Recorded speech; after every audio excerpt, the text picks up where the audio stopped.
quiet archive record.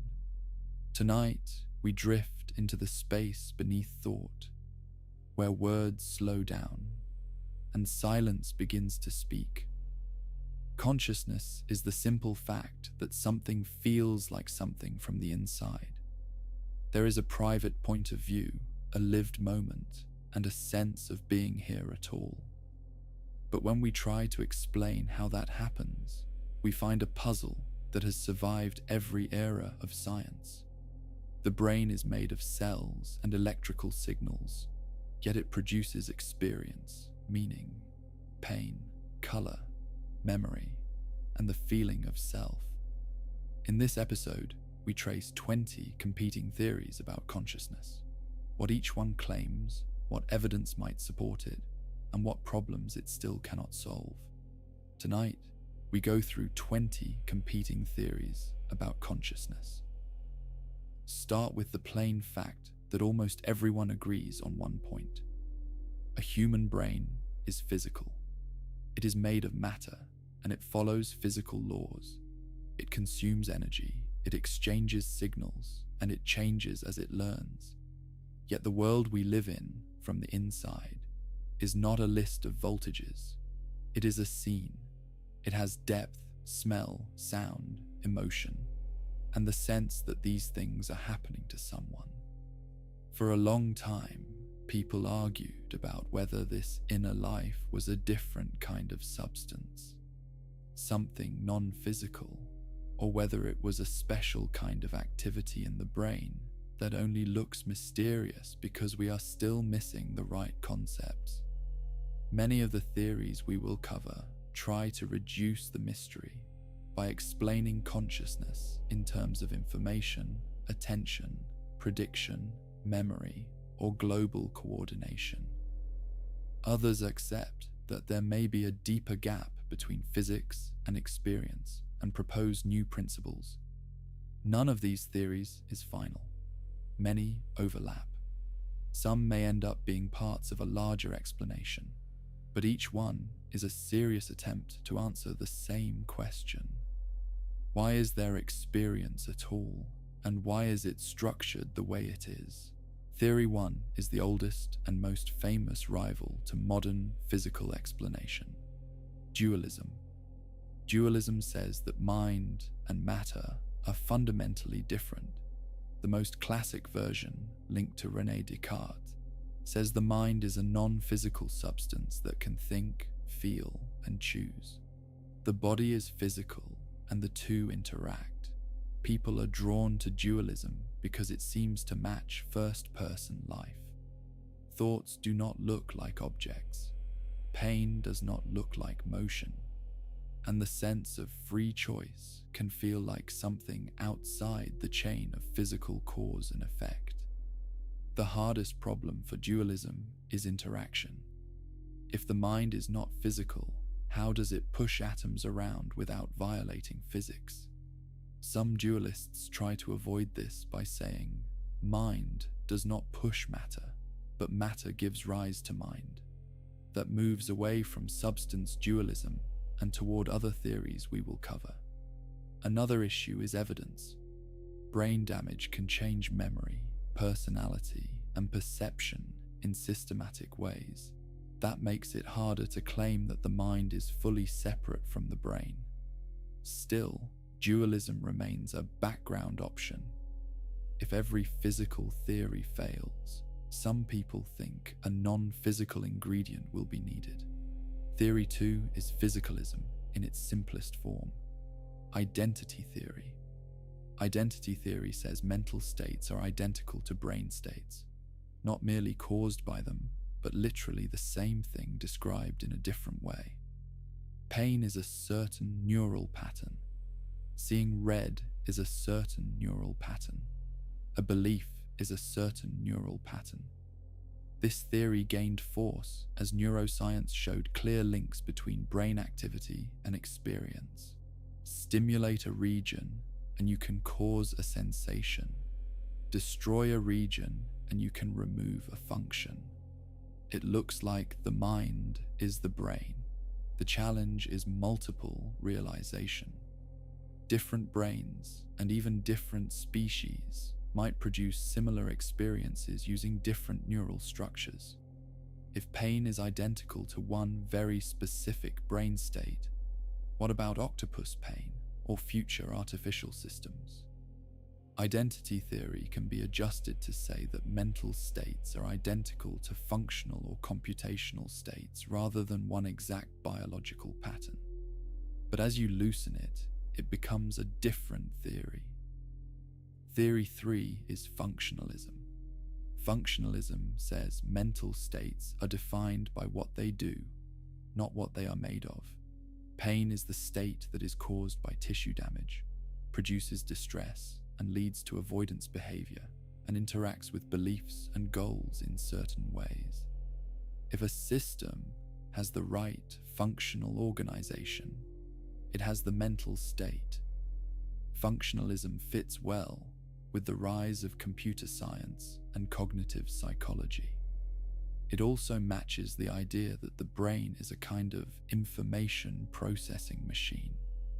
If you build the same pattern of causal relations in silicon, functionalists say, the experience should be there too.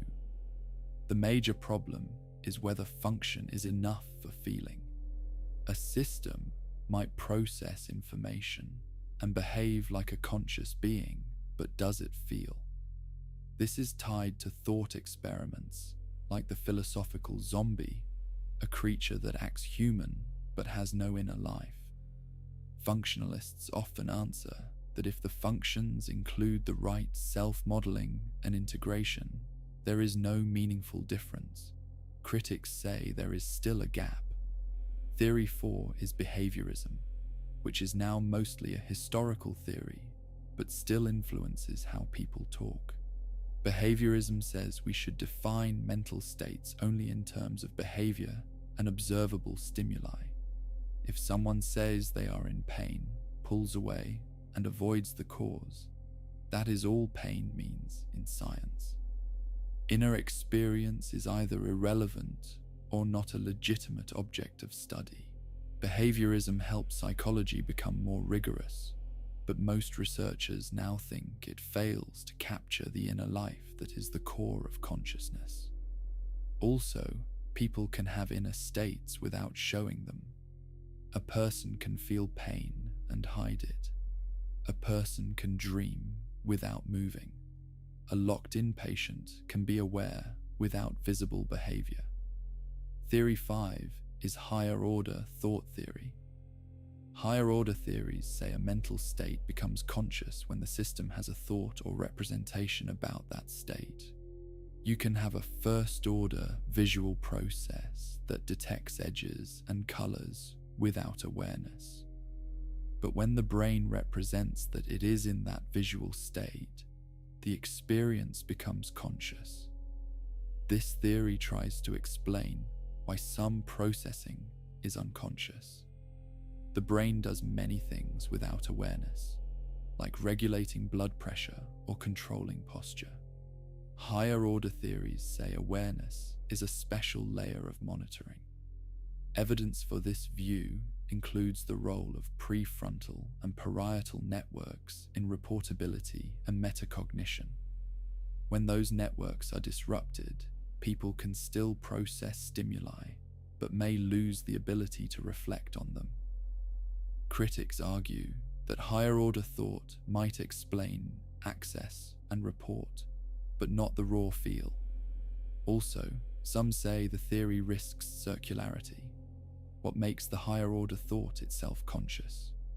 It may require another higher-order thought, leading to a regress unless the theory is carefully designed. Theory 6 is global workspace theory. Global workspace theory says consciousness is like a broadcasting system in the brain. Many specialized processors work in parallel, mostly unconsciously. When information wins a competition for access, it enters a global workspace and becomes widely available to other systems like memory, planning, language, and decision-making. That global availability is what we call conscious experience. This theory has been influential because it ties to concrete brain signatures. Researchers look for patterns like widespread cortical activation, long-range connectivity, and certain EEG signals when a stimulus becomes consciously reportable.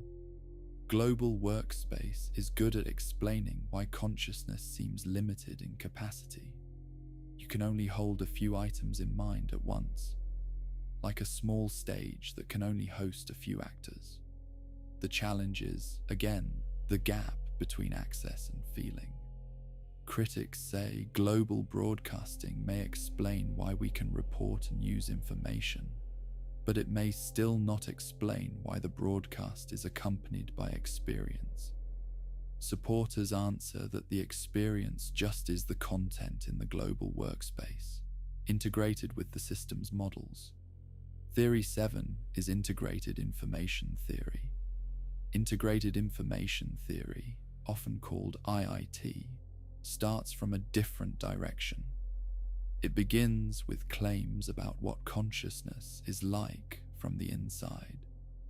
It is unified, it has structure, and it exists from its own point of view. Then it tries to map those properties to a measure of a system's causal structure. IIT proposes that consciousness corresponds to integrated information, often symbolized as VI. A system has consciousness to the extent that it has a set of states that are both highly informative and highly integrated, meaning the system cannot be divided into independent parts without losing key causal power. One striking implication is that consciousness is not only about clever computation. A system could be simple but have high integration and thus have some experience. Another implication is that certain feed-forward systems, even if they perform complex tasks, might have low phi and thus little or no consciousness. IIT has attracted attention because it makes bold predictions. It suggests that the physical substrate matters, not just function. It also motivates tests using perturbation complexity, where you perturb the brain and measure how complex and integrated the response is. Critics argue that IIT can assign consciousness to systems that seem obviously non-conscious, like certain grids of logic gates. They also argue that the measure of FAI is hard to compute for real brains, and that the theory may be too abstract. There is also debate about whether the axioms truly capture experience. Theory 8 is recurrent processing theory. Recurrent processing theory says that consciousness arises when processing in sensory areas becomes recurrent, meaning signals loop back and interact rather than just flowing forward. In vision, for example, early feed forward sweeps extract basic features quickly and unconsciously. Conscious perception requires feedback connections that stabilize and enrich the representation. This theory is attractive because it links consciousness to well-known cortical anatomy.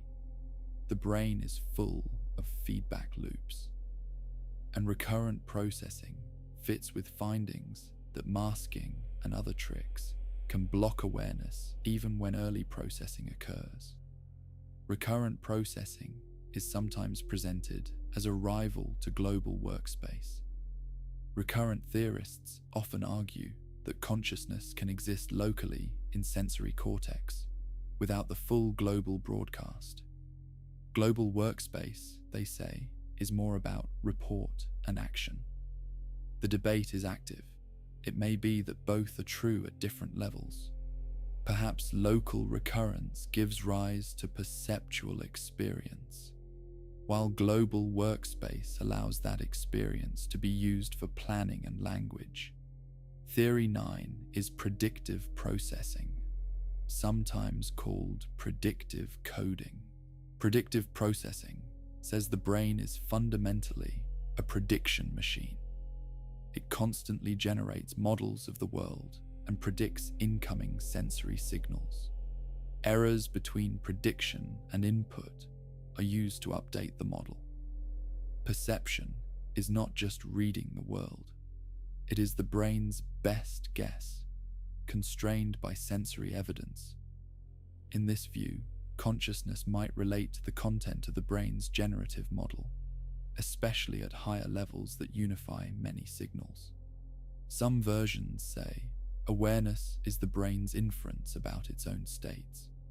Predictive processing can explain illusions, hallucinations, and the way expectations shape perception.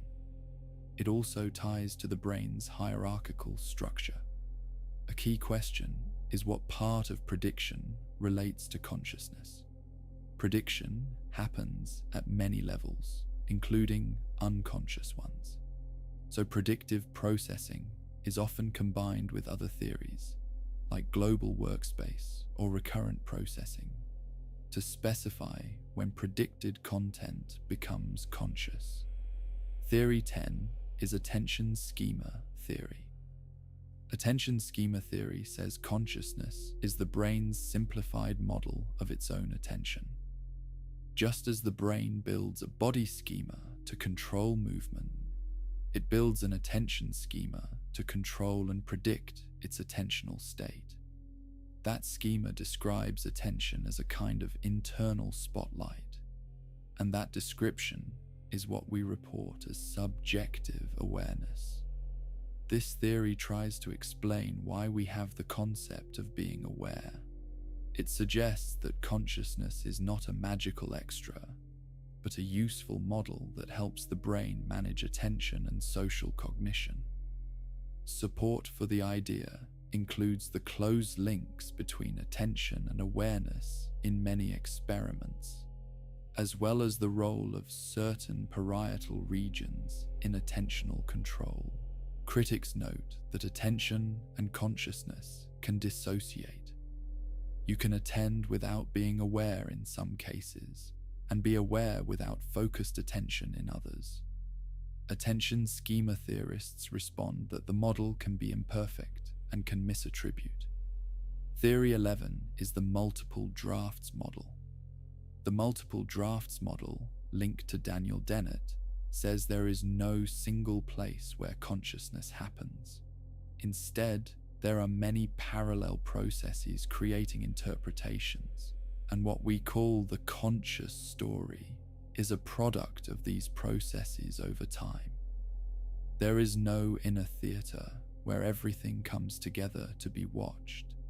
This model challenges the intuition that consciousness is a single unified stream. It emphasizes that the brain edits, revises, and confabulates.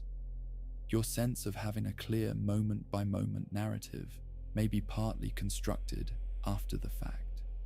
The multiple drafts view fits with phenomena like change blindness, where people fail to notice large changes, and with the way memory can be altered. Critics say the model risks denying the reality of experience, or explaining away the very thing it should explain. Dennett's supporters answer that experience is real, but we should not mistake our introspective story for a literal inner screen. Theory 12 is the self-model theory. Self-model theories say consciousness is strongly tied to the brain's model of the self. A system is conscious when it represents itself as a subject located in a world with a body, goals, and a perspective. The philosopher Thomas Metzinger argues that the self is a model the brain constructs, and we experience it as transparent, meaning we do not see it as a model. This approach can explain why consciousness is structured around a point of view. It can also explain altered states, like out-of-body experiences, where the self-model changes. A challenge is that self-modeling may not be necessary for all forms of consciousness. Some animals may have experience without a rich self-model. Also, the theory needs a clear account of why self-modeling produces feeling rather than just representation. Theory 13 is the memory and narrative theory. Some researchers argue that what makes a state conscious is that it becomes part of a narrative memory system. Consciousness, in this view, is tied to the ability to bind events into a coherent story that can be recalled and shared. This idea matches the fact that humans often link consciousness to what we can later report. It also matches the way attention, working memory, and consciousness are intertwined. But it may confuse consciousness with its effects. A person can be conscious in a moment and later forget it, as in some anesthesia cases or in rapid sensory experiences. So memory may be important for certain kinds of consciousness, but not the whole story. Theory 14 is the emotional and affective theory. Some theories argue that consciousness is rooted in feeling, especially emotion and bodily signals. In this view, the core of consciousness is not high-level thought, but basic affect, the sense of good or bad, safe or threatened, satisfied or deprived. The brain areas that control arousal and homeostasis, like parts of the brainstem and limbic system, may be central. This approach is supported by the idea that consciousness has value. It matters because it guides behavior. A system that can feel pain and pleasure can learn in a powerful way. Some researchers, like Antonio Damasio, emphasize the role of the body and interoception, the perception of internal bodily states in creating a sense of self and presence. Critics note that you can have perceptual consciousness without strong emotion, like seeing a neutral object. But affective theorists might answer that even neutral perception sits on a baseline of arousal and valuation. Theory 15 is the thalamocortical loop theory. A traditional neuroscience view is that consciousness depends on loops between the cortex and the thalamus. The thalamus is a central hub that routes sensory information and helps coordinate cortical activity. In many models, consciousness requires a certain pattern of thalamocortical resonance, a stable loop that supports unified experience.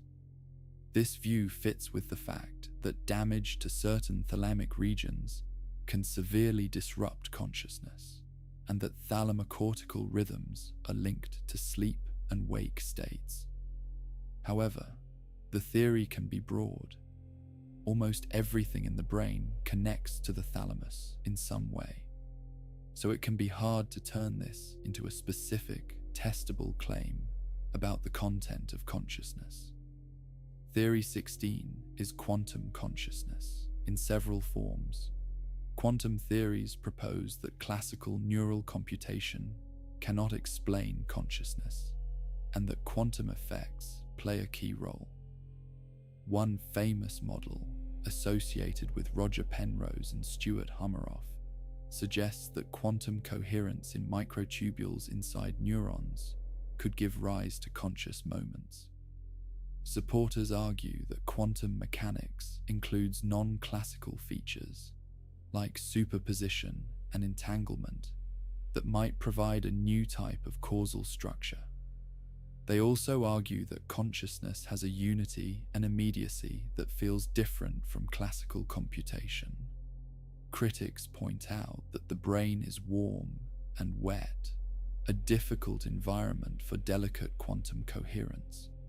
They also argue that there is no strong evidence that microtubule quantum states have the required properties at the required scale.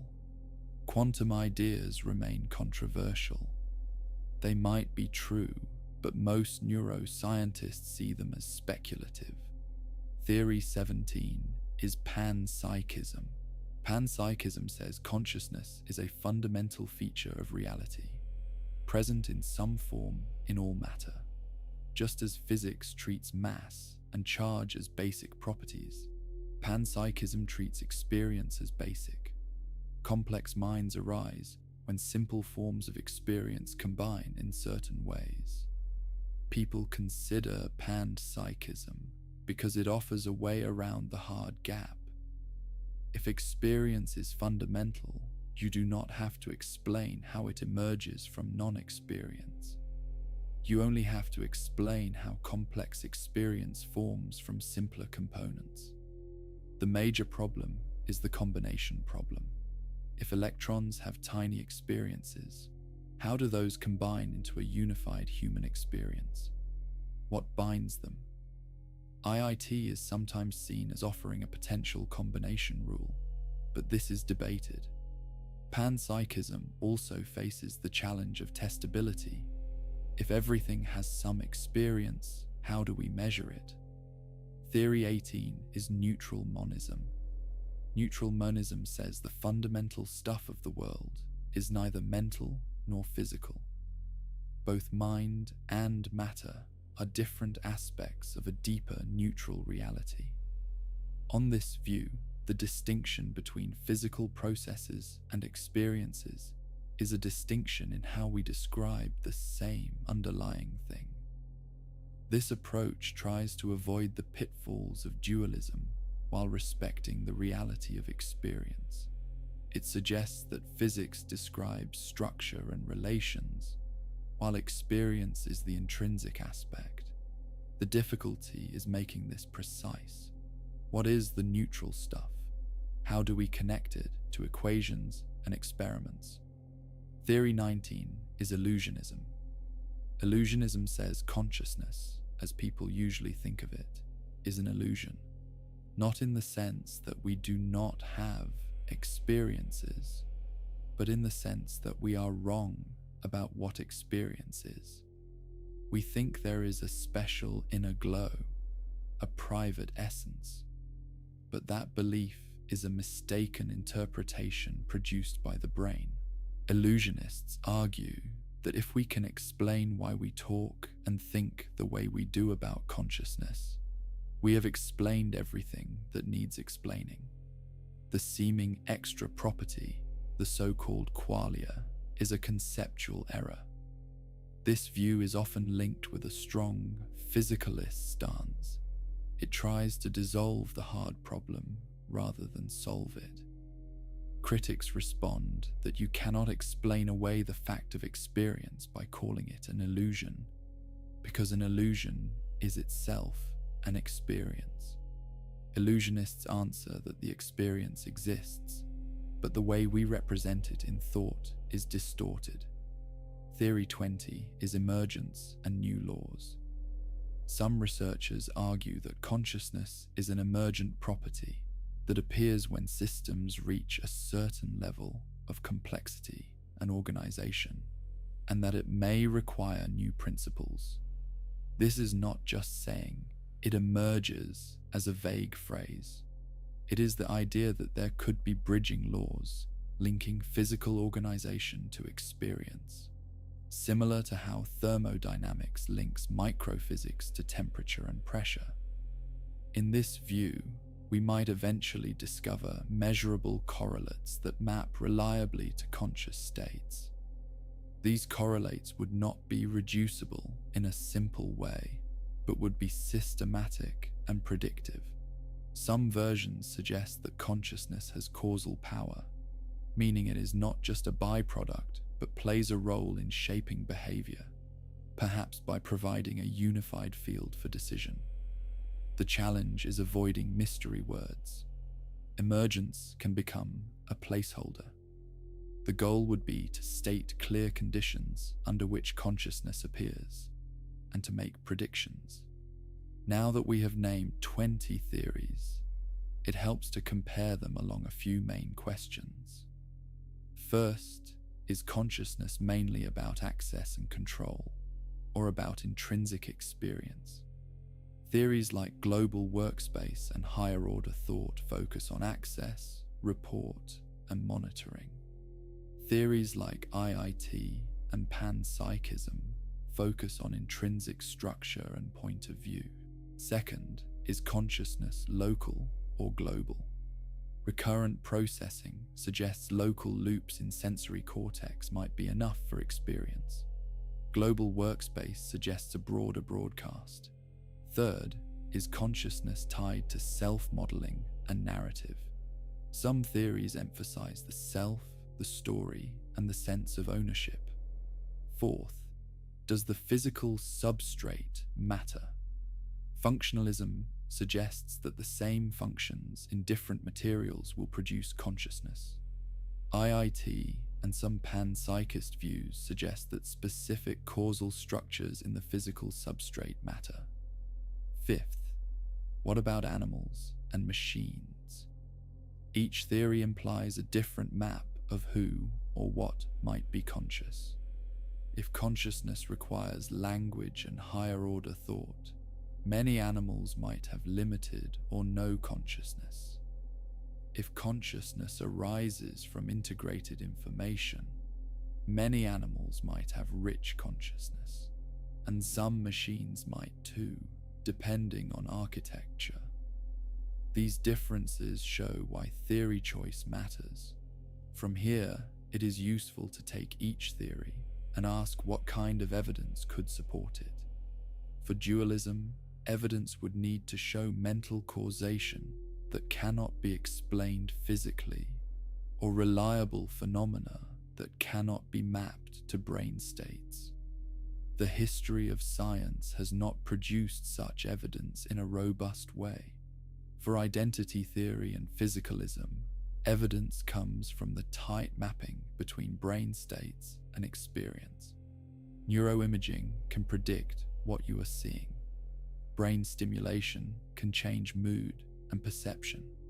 Drugs can alter consciousness in patterned ways.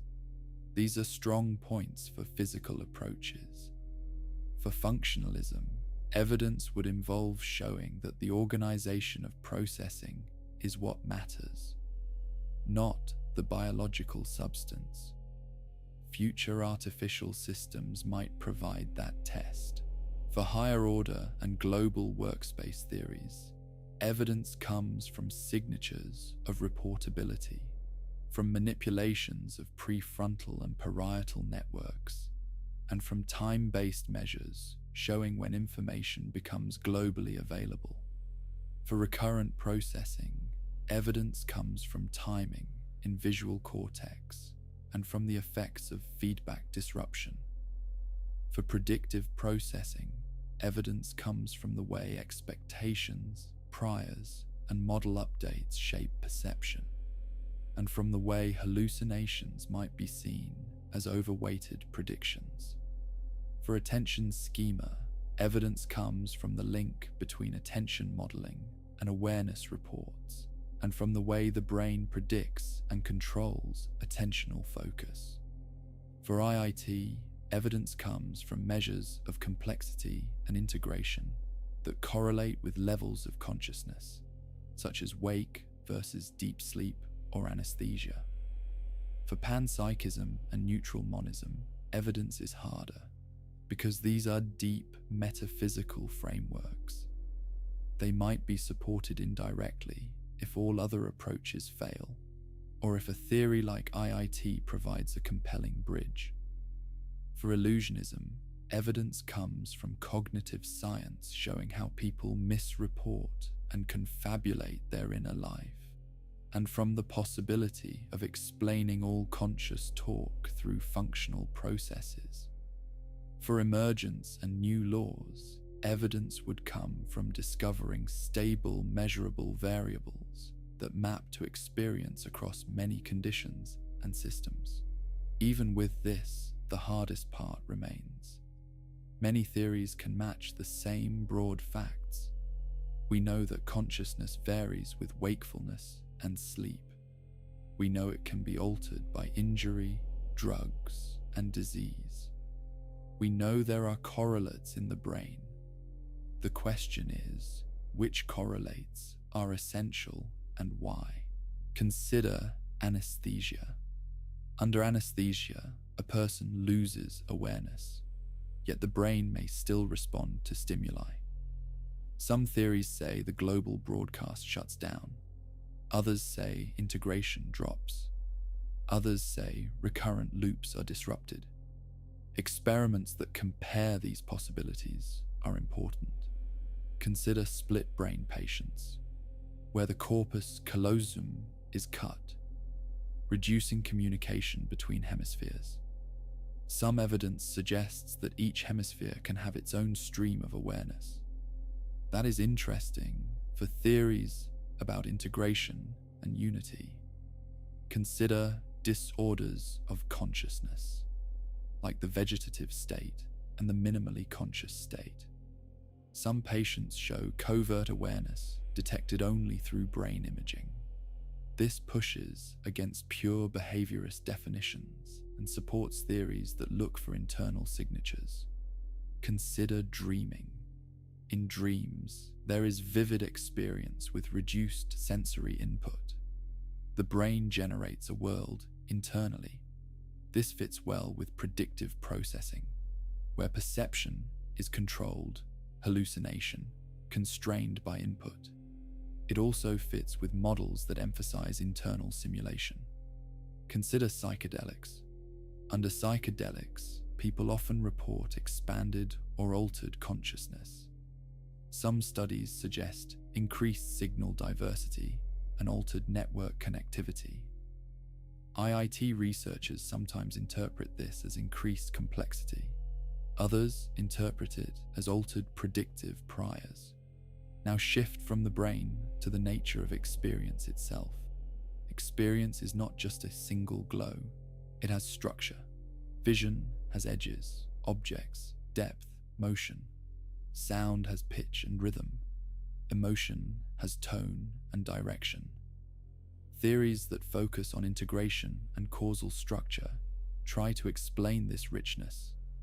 IIT, for example, tries to map the structure of experience to the shape of the system's cause-effect structure. But even if that mapping can be formalized, there is still debate about whether it truly captures what it feels like. Global workspace, by contrast, tends to treat the content of consciousness as whatever is globally available. The structure of content is given by the representations that win access. This may work for explaining limits and selection, but critics ask whether it explains why the content is experienced. Higher-order theories offer a different angle. They suggest that the feeling of experience is tied to a representation of oneself as being in that state. That can explain why experience is for someone. Self-model theories extend this. They say the sense of being a self is central.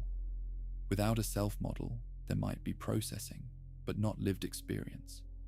Yet it is hard to know if that is true for animals.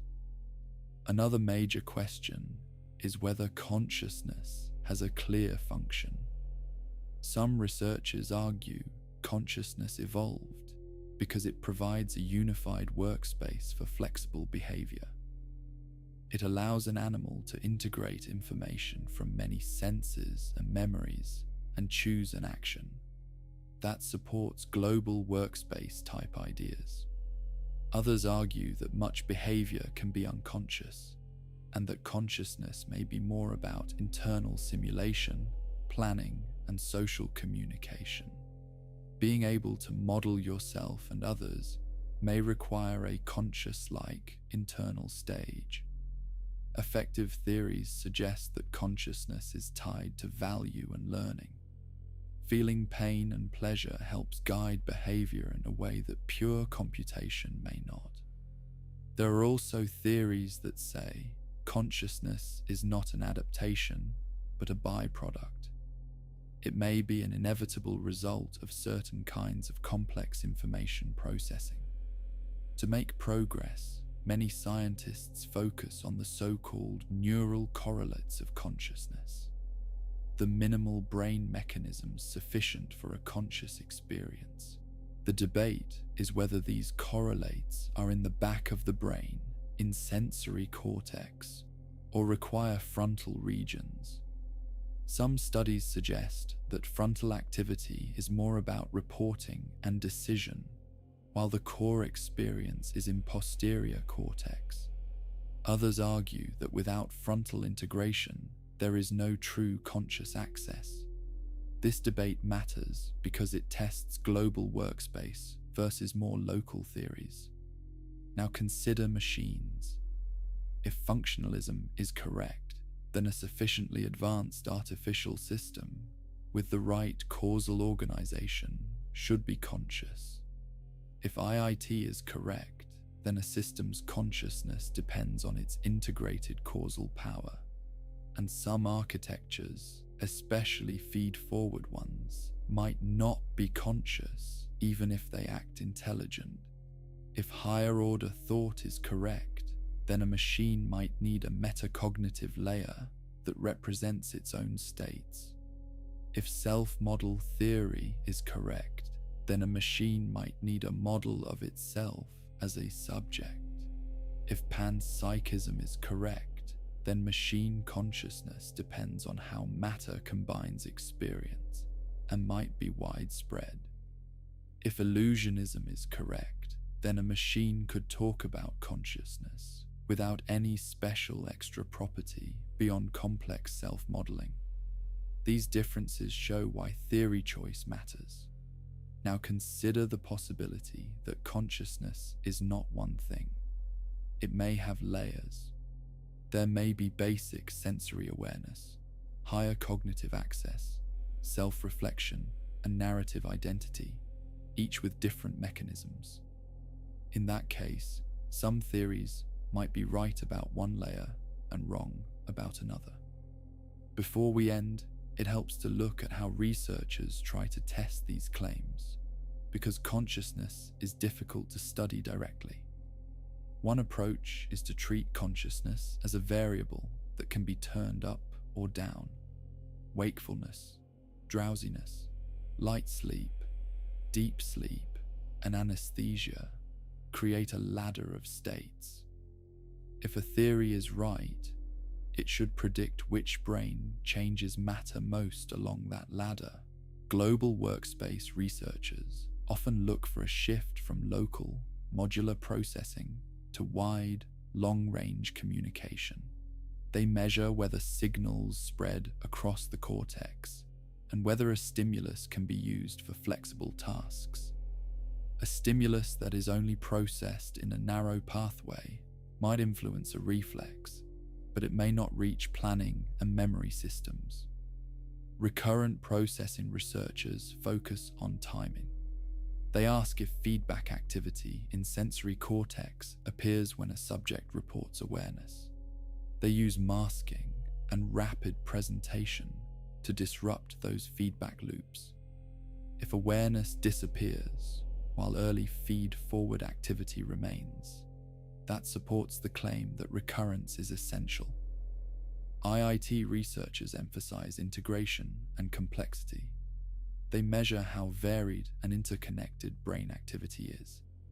In deep sleep and under some anesthetics, the brain can still be active, but the activity becomes more stereotyped or more fragmented.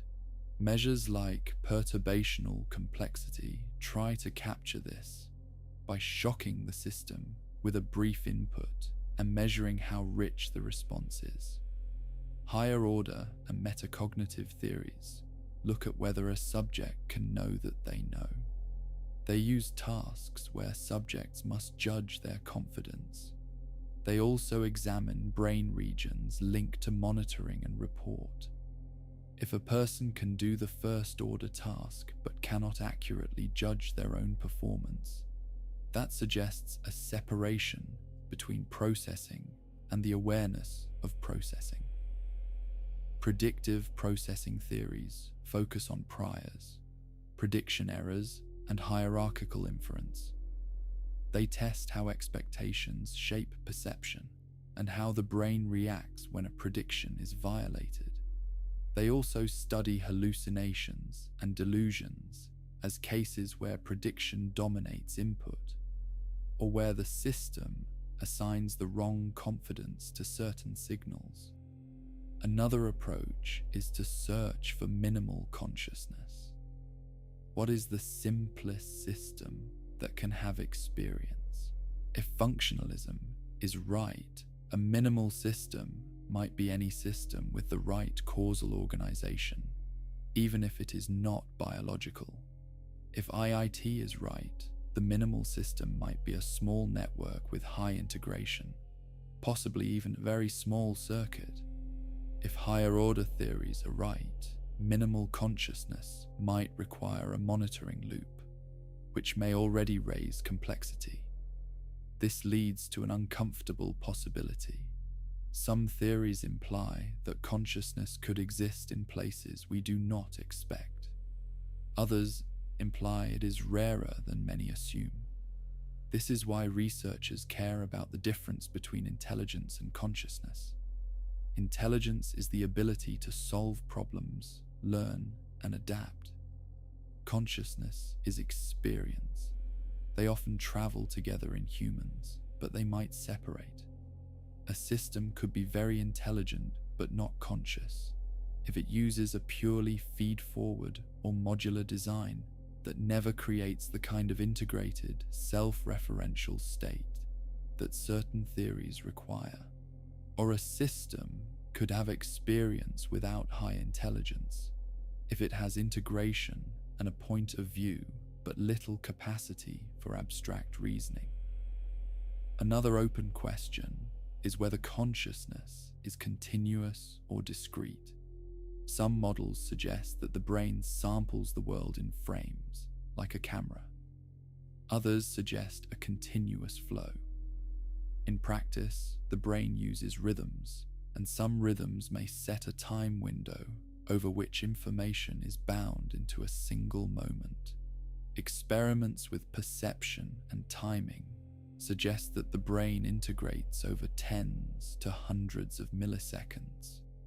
That window might be part of what creates the feeling of a present moment.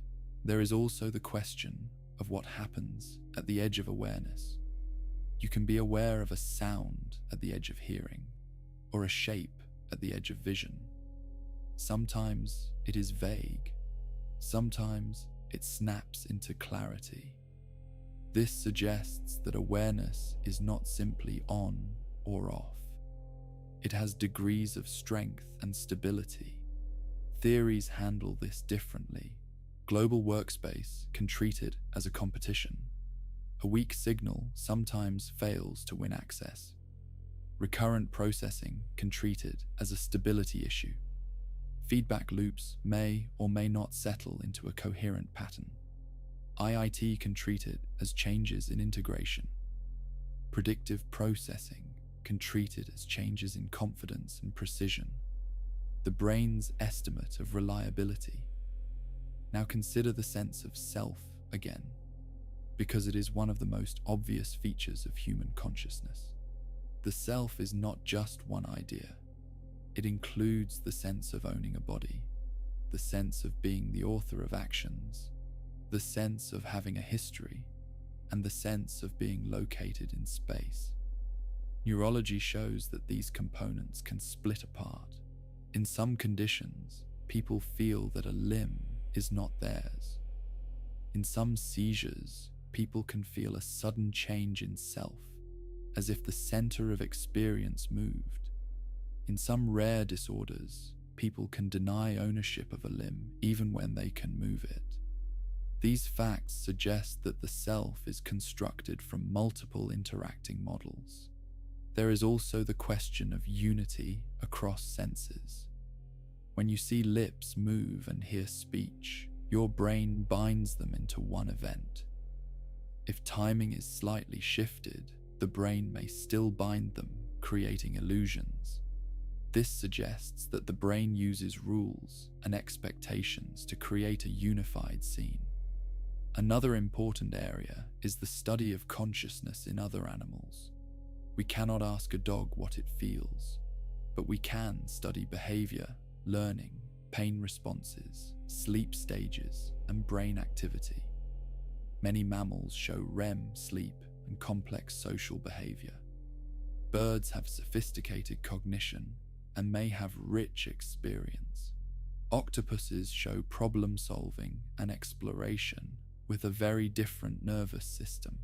If consciousness depends on a specific human-like cortex, then these animals might be less conscious than they appear. If consciousness depends on integration and recurrent loops in any nervous system, then these animals may have significant experience.